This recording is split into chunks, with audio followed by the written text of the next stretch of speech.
we started the continuous voters registration online on the 18th of August 2025, it will impress you to hear that Kogi was the first in the whole of North Central, was the highest. But while I say that, that is of no effect. It's not important if people that registered online do not go to our INEC offices to complete their registration. They must have to come in person to do their capture. If not, that online figures is insignificant. Now when they get there, it's obvious from what you've said now, there is no capturing. Some of these online platforms, you want to be able to do certain things, you have the opportunity of capturing even on the system, but now it's not there. So the fact that they have to do that, one step is to go online, do that, and then come back again, get themselves captured in the office. How do we make it less cumbersome for the citizens? I beg to differ. There's no country that does those kind of things online. There's no country in this world you go to where sensitive information like voter register. Remember, it's a constitutional document. The Electoral Act makes it very clear that you cannot participate in elections unless your name is in the register of voters. So it's a constitutional matter, like Mogam Leki said.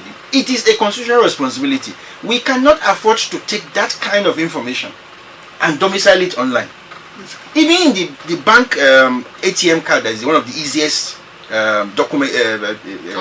online thing you can do. You still have to get into the bank to get it. You cannot do it online. Despite the fact that when they give you alert, you can do your online banking. Yet when you want to collect the ATM, you enter the bank. So it shows clearly that because of data privacy, and that's why these platforms are very good for us to clarify a lot of misconceptions. And people sit down and assume that because they are in their rooms and they have phones, that why shouldn't government make it possible? It's not, because tomorrow if government makes your information available online, because for you to register and get your card online means that all your information, including your phone number, your name, your BVN, will have to be linked online. And once that is done, supposing somebody hacks it and gets access to your money or get access to your information, you now blame INEC for it. So it is not something that is possible. And we're happy that we have organizations that are looking at these issues. Yes, we want to make it as seamless as possible, and I'm happy that INEC has said they are making these processes, and it's an evolving thing. We need to understand that there are legal challenges around this, legal hurdles that we have to overcome. One of those things is data privacy.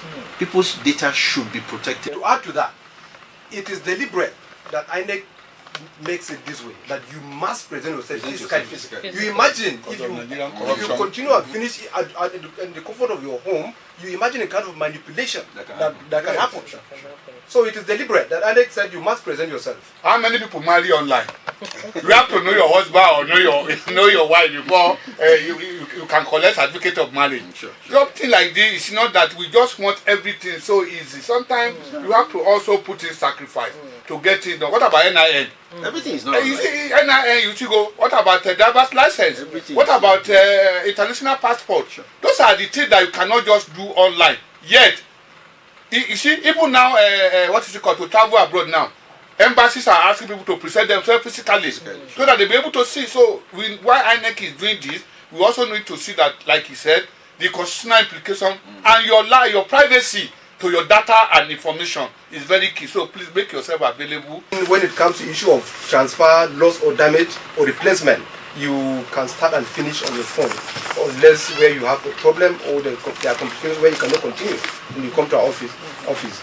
And to make it clear again, that for those that don't have Android phone, what you need to do is just walk to INEC local government office or state office to begin and finish there. For example, if you are in Dekina, you don't have to come to INEC headquarters. You just walk to the INEC office in Dekina.